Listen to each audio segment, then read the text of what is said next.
Today, I want to talk about the subject of Pilot Stolas, not just how different he is from the series proper, but just how evil he was and how much you probably would have hated them if they had not changed the direction of the show and gone with the story we have today. My name is Deepcut, demons call me ImpSona, and welcome back to Cartoon Universe, but real quick, for those who haven't seen it, here's a little preview of something we've been working on called Racer Rabbit. Well, if it isn't my arch rival, Racer Rabbit. Shady the Bat, you're here for the magic crystal as well? Careful, Racer! He almost beat you last time. I guess we'll have no choice but to battle till the very end, our hands all over each other. No homo. There is no homo that I fear. Well then, may the best homo win! Wait, what did you say? Would you ship them? Now, Pilot Stolas was very different from the rest of Helluva Boss, and the story seems very much shaped around those changes. Ultimately, I'm very grateful for the version we have, as it's a more interesting look into Hell itself, but the original story of Helluva Boss also looks like it would have been very interesting, so here's my theory on how it started and where it would have gone. The pilot introduced us to the supposed premise of the show, which was supposed to be 3 imps and a hellhound who go up to Earth to kill humans on behalf of sinners in hell. This, of course, still has a role in the show, but we get a lot less of it than we do exploring the actual rings and lore of Hell. Originally, Helluva Boss seemed to have been planned to take place largely on Earth in order to get away from the red skies of Hell and not spoil the exploration that Hazbin Hotel would eventually be diving into. However, the 7 Rings of Hell system allowed for Vivziepop to avoid showing us too much of the Pride Ring, and instead made Hell this larger, more complex place to explore, leaving less time to actually be up on Earth. The original series would have probably been a lot more of the Earth-based missions then, and not just ones like from episode 3 of season 1, where we got to meet the succubus, or episode 4, where we meet the cherubs, or episode 6, where we met the agents of Dorks. Instead of going to the Greed Ring in episode 2, or the Wrath Ring in episode 5, or the Lust Ring in episode 7, I believe those episodes would have focused more so on missions similar to the one they went on in episode 1. This mission had a twist when it revealed the cheating woman that they were sent to kill was part of a family of cannibal serial killers, but it wasn't something that played into the lore of the show, at least overtly, as there are still some theories that the family worshipping Satan could factor in later. The point is that the original series would have probably dealt a lot more with these little Earth missions, filling out the world that the sinner characters from Hazbin Hotel had come from, and showing Hell's influence over it. The big hook to the more overarching plot, however, would still be Stolas.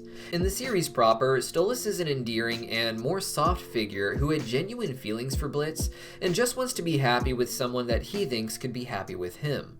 This is quite a bit different from his appearance in the pilot, where I would argue he's presented as the potential overarching villain of the series. Stolas has a sexual interest in Blitz in this pilot story, but there is no indication that he has anything like actual feelings for him.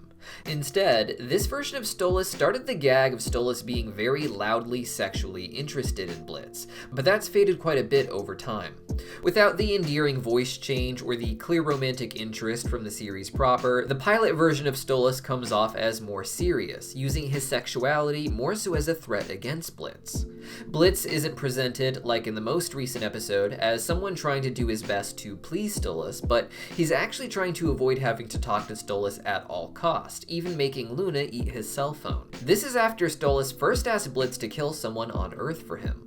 Blitz seemed confused why the elites of Hell would want this, but Stolas makes it clear that more people dying means more people in Hell, which for mysterious reasons is good for him, despite the supposed overpopulation issues discussed in Hazbin Hotel. Following this request that Blitz go kill this person, it transitions to Stolas insisting that without new people here, he'll be too lonely, and he'll start wanting to sleep with Blitz again, making this the actual threat to get Blitz to do the job. While our version of Blitz still runs away from Stolas' carnal desires, the impression that the pilot gives is that Blitz essentially keeps taking on these missions for Stolas in order to keep the grimoire, as opposed to the monthly carnal arrangement that came up in episode 1.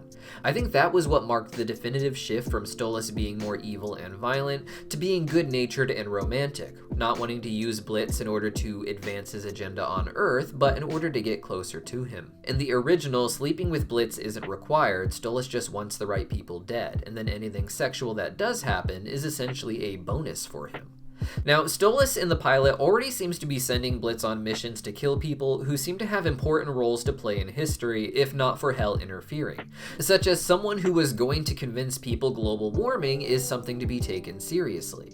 As the original story would have continued, I imagine Blitz would get more missions on people that are too high profile from Stolas, leading to the exposure of Hell to the human government, similar to what we got with the Agents of Dorks. However, Blitz would end up finding himself in too deep. He'd want to get out of these dangerous missions, but couldn't quit because Stolas could basically have Blitz arrested for stealing his grimoire in order to start this business. As the stakes got higher, I think it would be eventually revealed that Blitz was purposely manipulated into stealing the grimoire, however, and it was Stolas who wanted this all along.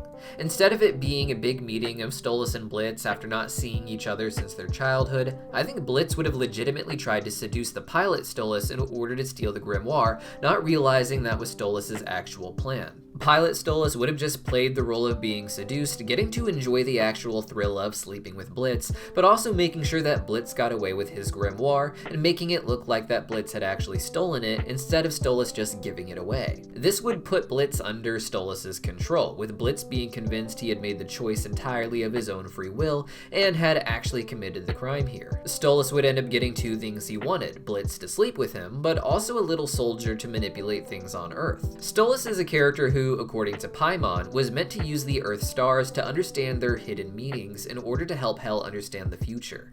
In the original story, that gift may have been useful for figuring out who is rising up to fulfill certain prophetic roles, and then Stolas could have them eliminated, but he may have been using that not for the gain of the Goetia, but just for himself. By having Blitz steal his grimoire, he could get Blitz to do his dirty work, manipulating things for Stolas in a way that is against the interest of the other Goetia, and thus not something he could do so openly and publicly, but still helpful for Stolas with his own long-term goals. He also gets the cover of the grimoire being stolen if Blitz gets caught, and Blitz can ultimately take the fall for everything. Pilot Stolas seems much more like a master manipulator than the Stolas we got in the show, with the dynamic shifting not just with Blitz, but also his family. In episode 2 and onward, Stolas is generally depicted as happy in portraits, especially with Octavia, particularly when she is young. Stella, meanwhile, is presented as, at best, begrudgingly smiling when she sees how cute Octavia and Stolas are together, such as in the dining room. In the pilot, however, we can see a portrait of Stella in the background that shows her as being more excited looking. She seems to be the more expressive one in the relationship here, with Stolas generally appearing more serious and more mysterious. I can't say for certain how the original show would have gone, but in regards to Stolas, it's at least the direction I can imagine for his character, though other characters may have had different plans originally as well. Millie, for instance, originally was shown to have a white spot in her hair. In the series proper, this was removed, as it was decided that the male imps would have white hair and female imps would have black hair. Some fans speculate that all imps were meant to have white hair in the original pilot lore, but that imps like Millie were dyeing it black for style. In the series proper, imps do dye their hair for color effect as seen in the background, but the most prominent example of this is Sally Mae. Sally Mae is trans and dyes her hair as part of her transitioning process to match imps like her sister Millie, with white roots occasionally growing in. Because of the similarities of the roots being shown, some fans have speculated that Millie was originally planned to be trans herself, though this was never something discussed with the creators and likely isn't the case. Millie is the only central character in the Helluva Boss Pilot who didn't appear in Hazbin Hotel's pilot, or its promotional material, with even Stolas originally being featured as an overlord among the many pictured during Vaggi's story, with Visago even being seen alongside him as well. Before Helluva Boss spun off into its own series, Stolas was going to be one of the overlords of their own industry in Hazbin Hotel. He was later replaced by a two-faced demon with the comedy and tragedy mask, leading people to believe that Stolas originally represented the theater industry and its actors, different from the acting industry associated with Vox and his TV and movies. Visago was believed to represent the music industry with his rock star style, or perhaps fashion, as I've heard speculated in the comments. Blitz, Moxie, and Luna all appear early in the pilot as well, watching Charlie's news broadcasts. Their forms are a bit different than what we'd get in Helluva Boss, and not much is known about what their story would have been in the original show. We do know that one of the joys of casting Richard Horvitz as Moxie was that he had voiced the starring character in Invader Zim.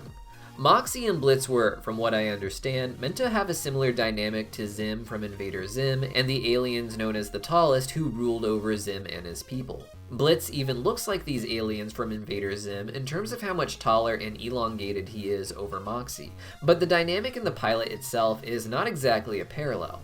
Even in the pilot, Blitz was presented as not so in control of things and not as intelligent as Moxie, as opposed to Moxie being like Zim and having no idea how stupid he is as the Tallest continue to mess with him. If anything, what we ultimately got was more of a reversal of the Invader Zim dynamic. Supposedly, in Hazbin Hotel, Moxie and Blitz would have been troublemakers who caused problems for the hotel itself, but beyond that, not much is actually known.